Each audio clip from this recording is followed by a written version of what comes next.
One has calories. The other has none. One spikes blood sugar. The other promises zero sugar, zero guilt. So which one is worse for your metabolism? Regular soda or diet soda? At first glance, the answer seems obvious. Sugar contains calories. Diet soda doesn't. Case closed, right? Not exactly. Because metabolism isn't just about calories. It's about hormones. It's about insulin. It's about your gut microbiome. It's about how your body interprets signals. And sometimes, what looks harmless on the label isn't harmless at the cellular level. Tonight, we investigate the real metabolic story behind sugar and diet soda. Let's start with sugar.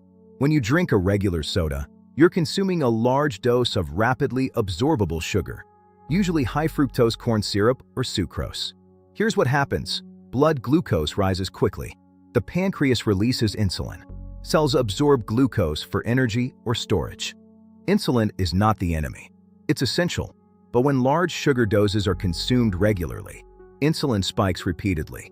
Cells may become less sensitive. The body needs more insulin to achieve the same effect. That's insulin resistance, a key driver of type 2 diabetes, weight gain, metabolic syndrome, fat accumulation in the liver. Excess fructose, in particular, is metabolized in the liver and can contribute to fatty liver disease when consumed in high amounts. Sugar doesn't just add calories. It alters metabolic signaling. Diet soda contains artificial sweeteners like aspartame, sucralose, acesulfame K, saccharin. These provide sweetness without calories. So in theory, they shouldn't affect insulin or metabolism. But here's where things get complicated. Some research suggests artificial sweeteners may alter gut microbiome composition, change glucose tolerance in certain individuals, influence appetite regulation. Your brain expects calories when it tastes sweetness. When sweetness arrives without energy, the brain's predictive systems can be disrupted. This mismatch may affect hunger signals and reward pathways. But, and this is critical, the data is not uniform. Some studies show neutral effects. Others show mild metabolic changes. Context matters.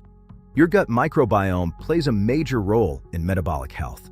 Certain artificial sweeteners have been shown in animal studies to alter microbial balance.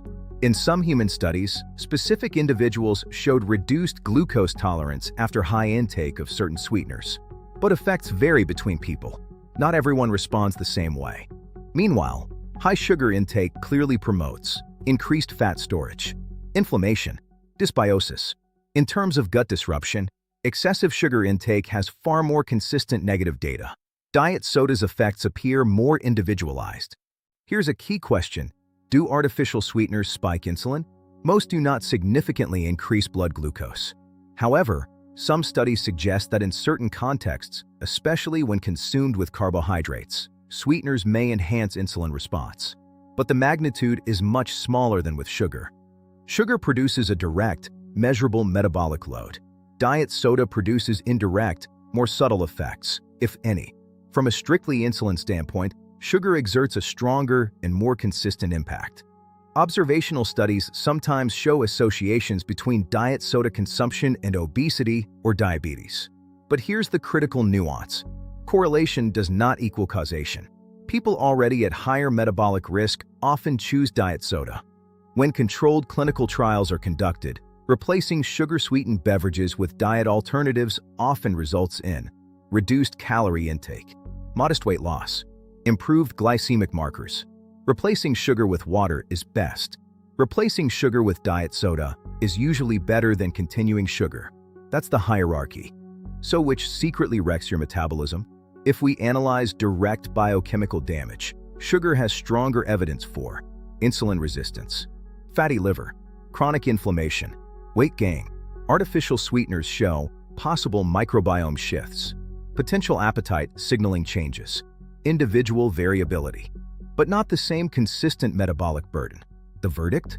From a metabolic damage perspective, regular high sugar intake poses a clearer, more established threat. Diet soda is not healthy, but it is generally metabolically safer than sugar, especially when used as a transitional substitute. The real metabolic villain isn't sweetness alone. It's excess, it's frequency, it's chronic overexposure. The smartest move isn't switching from sugar to artificial sweeteners forever. It's retraining your palate away from extreme sweetness altogether. Your metabolism thrives on stability, not spikes, not tricks, not constant stimulation. At Care and Cure, we don't chase dietary extremes. We follow physiology,